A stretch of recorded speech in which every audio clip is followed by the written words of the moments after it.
चुनाव से पहले, सत्ता में आने से पहले जो वादे किए गए थे, सरकार बहुत से ऐसे वादों को भूल चुकी है, चाहे वो बिजली हो, चाहे वो पानी हो। हमारा ही पैसा है जो हमने दिया हुआ, हम अपने पैसे का हिसाब मांगना चाहते हैं। सरकार ने ये कहा था कि हम इन कंपनियों की जांच करेंगे, CAG ऑडिट कराएंगे, या सारी चीज़ें करेंगे। अगर ऑडिट करने की बात आ रही है तो सरकार को पीछे नहीं हटना चाहिए, क्योंकि ये सरकार का अपना खुद का कॉल था। है उनका जीरो जब बिल आता हो, लेकिन जो बिल भरते हैं उनको तो दुगने रेट पे मिलती है। नमस्कार, दिल्ली तक देख रहे हैं आप, मैं हूं सुशांत मेहरा। दिल्ली के उपराज्यपाल विनय कुमार सक्सेना द्वारा बिजली कंपनियों को लेकर के और सरकार को लेकर के कई तरीके की जांच के आदेश जो हैं वो जारी किए गए हैं। दरअसल दिल्ली के उपराज्यपाल का ये मानना है कि बिजली कंपनियों ने करोड़ों रुपए का मुनाफा जो है वो कमाया है सब्सिडी के नाम पर, साथ ही इससे सरकार को करोड़ों रुपए का नुकसान भी हुआ है। इस पर क्या दिल्ली की जनता सोचती है, क्या उनके विचार हैं, उन सब से हम बातचीत करेंगे। हम मौजूद हैं शक्ति नगर इलाके के अंदर, हमारे साथ RWA के लोग हैं, साथ साथ पावर एक्सपर्ट भी हैं। उन सब से बातचीत करेंगे कि क्या जो दिल्ली के उपराज्यपाल ने जांच के आदेश दिए हैं, क्या वो जांच होना सही है या नहीं है। इन सब से हम बातचीत करेंगे। तमाम लोग हैं। सबसे पहले मैं आपसे जानना चाहूँगा कि सर ये बताइए कि जो उपराज्यपाल की तरफ से जाँच के लिए कहा गया है, क्या लगता है कि वाकई होनी चाहिए जाँच या नहीं होनी चाहिए? 100% होनी चाहिए, 100% होनी चाहिए। कोई भी कंपनी हो उसकी जांच होनी चाहिए। क्यों आपको लगता है कि जांच होनी चाहिए? क्योंकि सरकार ये कहती है कि भैया उनको, हम दिल्ली वालों को फ्री सब्सिडी दे रहे हैं, उनको फायदा मिल रहा है और लोग जो है वो राजनीति कर रहे हैं। जो टैक्स दे रहे हैं हम, सब कुछ हम दे रहे हैं, तो हमारा हक जानने का है ना, ये पैसा कहाँ जा रहा है। यानी जांच होनी चाहिए। जांच होनी चाहिए। आपको लगता है जांच होनी चाहिए? बिल्कुल होनी चाहिए जी, ऑडिट होना चाहिए और आगे आना चाहिए पब्लिक के। ये 7 साल से 8 साल से वायदा करते आ रहे हैं, हम फुल सब्सिडी दे रहे हैं। आम नागरिक को हक है, उसे सब्सिडी मिलनी चाहिए और जो जांच के आदेश दिए गए हैं वो होने चाहिए। आपको सब्सिडी मिलती है? नहीं, खैर मुझे तो नहीं मिलती, लेकिन आम नागरिक को, जो गरीब है, जिनको ये वायदा किया है, उन्हें मिलनी चाहिए, मिलनी चाहिए। जांच होनी चाहिए। इनका ऑडिट भी होना चाहिए। सामने तो है ना बजट के, क्या कर रहे हैं ये, क्या नहीं कर रहे, क्या दे रहे हैं, क्या कंपनी ले जा रही है, ये बताइए। मैम आप क्या सोचते हैं? मैं सोचती हूँ बिल्कुल ऑडिट होना चाहिए। हमारा ही पैसा है जो हमने दिया हुआ, हम अपने पैसे का हिसाब मांगना चाहते हैं। हमने सारी उम्र टैक्स दिए हैं और अभी भी अगर हमें सब्सिडी मिलती है तो उसमें कोई बुराई नहीं है, लेकिन ऑडिट ज़रूर होना चाहिए कि कितना पैसा आया, कितना पैसा गया, कितना खर्च हुआ, कहाँ हुआ। पूरा हमें भी पूरा हिसाब किताब मांगने का हक है, क्योंकि हमने सारी उम्र टैक्स दिए हैं और अभी भी दे रहे हैं। सरचार्ज के नाम पे दे रहे हैं, टैक्स वैसे भी दे रहे हैं, और हमें सब्सिडी के भी हकदार हैं और हिसाब किताब मांगने के भी हकदार हैं। क्या लगता है कि बिजली कंपनियां मुनाफा कमा रही हैं?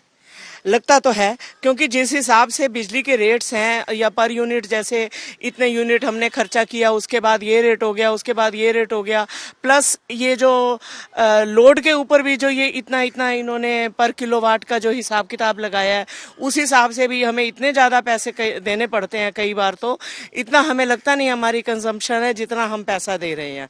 और इतना पैसा देने के बाद हमारा हक तो बनता है कि कहाँ जा रहा है हमारा पैसा, क्योंकि हमने भी मेहनत से कमाया है। हमें अगर सब्सिडी मिलती है तो वो हमारा हक है, और हमने मेहनत से कमाया, हम मेहनत से टैक्स, ईमानदारी से टैक्स दे रहे हैं।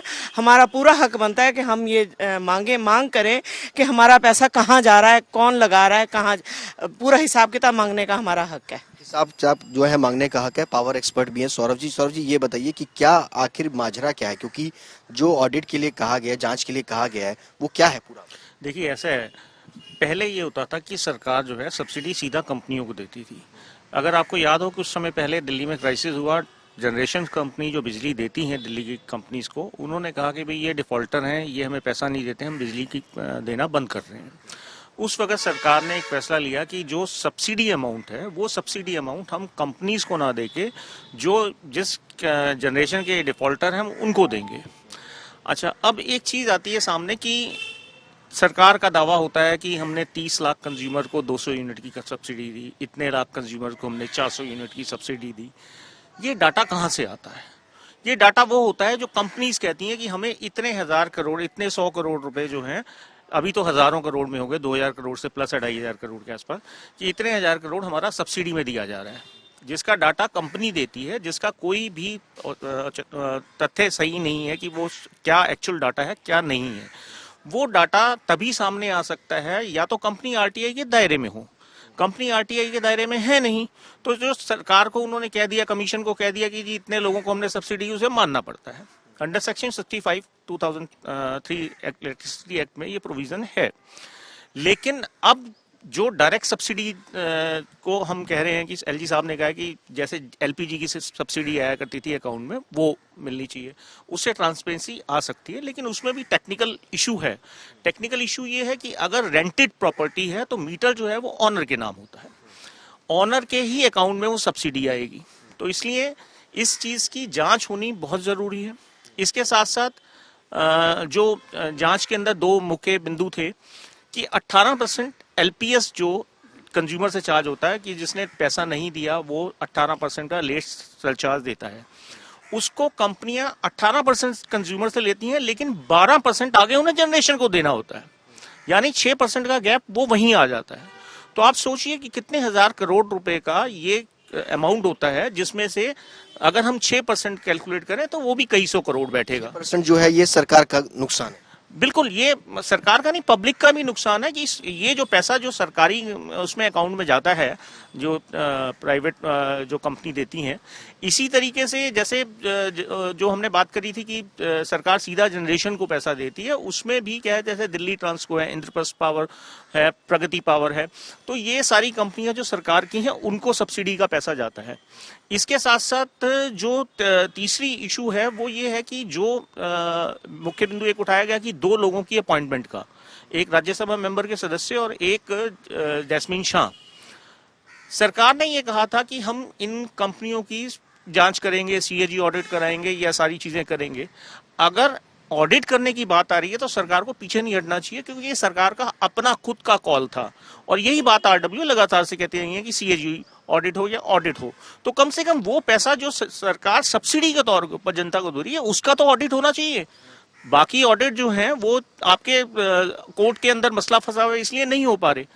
इसके साथ साथ जो 2 डायरेक्टर अपॉइंट हुए, उन दोनों डायरेक्टर्स की जगह पहले जो डायरेक्टर होते थे वो टेक्निकल होते थे, ब्यूरोक्रेट्स होते थे, जो वहां पे उस सारी चीजों को देखते थे। अगर आपने ब्यूरोक्रेसी से नहीं लेना था तो आप एक्सपर्ट्स अपॉइंट करते। वहां पॉलिटिकल को क्या समझ में आएगा? जो पॉलिटिकल व्यक्ति है वो पॉलिटिकल ही भाषा बोल सकता है, तो टेक्निकल जो नॉलेज रखता है, दिल्ली के अंदर सैकड़ों टेक्निकल एक्सपर्ट्स हैं। अगर वो टेक्निकल एक्सपर्ट उस डायरेक्टर की पोस्ट पे बैठे तो वो वहां से बहुत सारे घपले निकाल सकते हैं कि यहाँ पे घपला हो रहा है, यहाँ से पैसा बचाया जा सकता है। तो ये सारी चीजें हैं जिसकी वजह से हमें लगता है कि एलजी साहब ने जो कदम उठाया है वो बिल्कुल सही है। हाँ, उसके अंदर कुछ चीजें हैं, क्योंकि उसमें भी कितने एक्सपर्ट्स जो हैं, ऐसे एक्सपर्ट्स जो किसी पार्टी पॉलिटिक्स से ना ताल्लुक रखते हो या किसी सरकार से ना ताल्लुक रखते हो, वो एक्सपर्ट अगर उसके अंदर जांच में सहयोग के लिए आगे आएंगे तो बहुत सारी चीजें सामने आएंगी। सर ये बताइए कि क्या लगता है कि ऑडिट होने से कंपनियों की सच्चाई जो है वो सामने आएगी, और जो सरकार सब्सिडी दे रही है वो सब्सिडी की जरूरत ना पड़ करके बिजली के दाम कम हो? देखिए, ऑडिट करने से तो सच्चाई सामने आती ही आती है। अब छोटी सी फर्म ले लो, बड़ी फर्म ले लो, और जगह भी सब जगह ऑडिट होता है, सीएजी करती है, ऑडिट करती है, तो सच्चाई चाहे 100% या 90% तो सामने आती है। तो ये ऑडिट होना जरूरी है, और ये पैसा चाहे गवर्नमेंट का नुकसान और हो या पब्लिक का नुकसान और हो, ये नहीं होना चाहिए। काफ़ी बातें सौरभ जी ने आपको बताई हैं, मैं दोबारा वो दोहराना नहीं चाहता, लेकिन ऑडिट होना जरूर चाहिए। और जो बिजली के बिलों के ऊपर बात है, उसके अंदर आप कहो जी मैंने 1 रुपये यूनिट कम कर दिया है, 2 रुपये यूनिट कम कर दिया, लेकिन उसके ऊपर सरचार्ज इतने लगे हुए हैं, कई बार जितना बिजली का बिल होता है उससे ज़्यादा सरचार्ज लगे हुए होते हैं। तो ये भी ठीक होने चाहिए। पेंशन चार्जेज हम जनता क्यों दे? सरकार, जैसे कि देखा जाए तो सरकार हर स्टेट के अंदर हर जगह ये दावा कर रही है कि उनके यहाँ बिजली जो है वो दिल्ली में बहुत सस्ती है, हाफ रेट पर बिजली है। क्या वाकई हाफ रेट पर बिजली है, या वाकई आप लोगों को पर बिजली की मार पड़ रही है? मिलती है, उनका 0 जब बिल आता हो, लेकिन जो बिल भरते हैं उनको तो दुगने रेट पे मिलती है बिजली। सीधी सी बात मैं कहना चाहूँगा। हमें कई कमर्शियल जो बिल लगे हुए, कमर्शियल जो मीटर लगे हुए हैं, उनका जो 12-14 रुपए का, वहाँ 30, 40, 50 रुपए तक आता है बिल उनका। कितनी यूनिट आप खर्च करते हैं, कितना बिल आपका, कितने परिवार के? मेरे याद नहीं है इस टाइम। तो कमर्शियल तो थोड़ा ही लगता है, लेकिन वो सरचार्ज बहुत लगे हुए उसके ऊपर होते हैं। जो रेजिडेंशियल है वो तो सबका जो है वैसे ही आता है, उसमें कोई प्रॉब्लम नहीं है, लेकिन सरचार्ज ये कम होने चाहिए सब जगह पे। आपका कितना मार पड़ती है बिजली की, वाकई मार पड़ती है या सब्सिडी मिलती है आपको फायदा मिलता है? देखिए, बिजली की मार मेरे अलावा हर आदमी को लगती है। उसमें बिजली के रेट तो दिखाते हैं कुछ कम, उसके बाद में किलोवाट के चार्जेज इतने हैं कि जिस आदमी को समझ में ही नहीं आती। दूसरे उस बिल के ऊपर इतने चार्जेज लगे हुए होते हैं कि जो अगर यूनिट है, अगर मान लो 12 रुपये का, तो 30-32 रुपये यूनिट पड़ता है और आदमी देख करके घबरा जाता है। उसकी कोई दाद फरियाद नहीं है, ना ही हम उसकी इंक्वायरी कर सकते। अगर एलजी साहब ने ये इंक्वायरी का ऑर्डर किया है तो ये सराहनीय है। और मैं तो ये कह रहा हूँ कि इसके साथ साथ में बाकायदी जो सब्सिडी के अलावा ये चीज़ें जो टैक्सेज लग रहे हैं इसकी भी जांच होनी चाहिए। भाई इतना बहुत एक कंज्यूमर पे नहीं पड़ना चाहिए। सर, सरकार तो ये कह रही है कि भैया कि जांच जो है वो राजनीतिक रूप से की जा रही है। दिल्ली वालों को वो मुफ्त में बिजली दे रहे हैं, सस्ती बिजली दे रहे हैं। हाँ, ये बिजली का मुद्दा जो है कि भाई सब्सिडी मतलब सब्सिडी मिलनी चाहिए नहीं मिलनी चाहिए, ये तो खैर उन्होंने अपने हिसाब से सही किया है कि फॉर्म निकाल दिया है कि जिसको चाहिए उसको दिए। तो दूसरी तरफ ये है कि जैसे हमारा यूआरडी यूनाइटेड एजेंट दिल्ली है, ये दिल्ली के मुद्दों के ऊपर जनता के हित की बात करती रहती है। तो मेरा सिर्फ कहना ये है कि एक छोटी सी RWA भी जब भी होती है, वो भी जब तक ऑडिट नहीं कराती है उसको फंड रिलीज नहीं होता है। तो इनको फंड्स बगैर ऑडिट के कैसे रिलीज हो? मैं तो कहता हूँ ऑडिट कंपलसरी होना चाहिए। और ऑडिट से क्या है कि दूध का दूध पानी का पानी होकर रहेगा, और ये जरूर होना चाहिए। हम लोग इतने सालों से डिमांड करते रहे हैं और इस कंपनी को RTI के दायरे के अंदर आना चाहिए। आप समझ सकते हैं कि तमाम RWS के लोग हैं जो ये चाहते हैं कि जो LG की तरफ से जांच के आदेश दिए गए हैं उनको वो सही मानते हैं कि आखिरकार क्यों नहीं एक आम आदमी एक छोटी सी फर्म चलाता है तो उसकी ऑडिट होती है, तो इतनी बड़ी कंपनियों की ऑडिट क्यों नहीं हो रही, सरकार इनकी ऑडिट के लिए कदम क्यों नहीं बढ़ा रही। हमारे साथ सौरभ ये भी बताना चाहना चाहेंगे कि सरकार ने जब आई थी 7 साल पहले 8 साल पहले, तब उन्होंने कहा था कंपनी की ऑडिट्स कराएंगे। क्या सरकार वाकई पीछे भाग रही है इन ऑडिट से? क्यों? जी बिल्कुल, देखिए क्योंकि 49% शेयर होल्डर जो है वो सरकार भी है, तो जब भी कोई मुनाफा होगा तो उसका हिस्सा सरकार के पास में भी जाएगा। ऐसा नहीं है कि सरकार के पास नहीं जाएगा। तो वो जो चुनाव से पहले, सत्ता में आने से पहले जो वादे किए गए थे, सरकार बहुत से ऐसे वादों को भूल चुकी है। चाहे वो बिजली हो, चाहे वो पानी हो, सरकार दावे जरूर करती है, विज्ञापन जरूर देती है। आज भी अगर आप देखें तो मेन हर पेपर के ऊपर सब्सिडी को लेके एक एडवर्टाइजमेंट आया हुआ कि आप सब्सिडी अवेल करना चाहते हैं तो आप मिस कॉल करिए या XYZ जिस भी तरीके से। हम ये कहते हैं जैसे पहले LPG में हुआ था कि जिसने सब्सिडी नहीं लेनी थी उसने अपना विड्रॉवल दे दिया, ऐसे ही टेक्निक आप निकाल देते हैं। सभी लोगों को, बहुत से लोग ऐसे हैं जो उन सारे प्रोसेस को नहीं पूरा कर पाएंगे। देखिए सब्सिडी खास तौर पे बहुत छोटे तबके को मिलती है। सबसे ज्यादा सब्सिडी का जो फायदा होता है वो बहुत छोटे तबके को होता है, और वो भी तब होता है इस मौसम के अंदर जब कूलर्स बंद हो जाते हैं, ACs बंद हो जाते हैं, सर्दियों के अंदर पंखे बंद हो जाते हैं। उस 5-6 महीने के पीरियड के दौरान सब्सिडी का बेनिफिट मिलता है। लेकिन वो लोग सबसे ज्यादा अवेल करते हैं जो इन सारे इलेक्ट्रॉनिक से भी नहीं है, इतने इलेक्ट्रॉनिक कंज्यूमर्स इतने हैबिचुअल नहीं है कि वो उन सारी चीज़ों को अवेल कर सकें।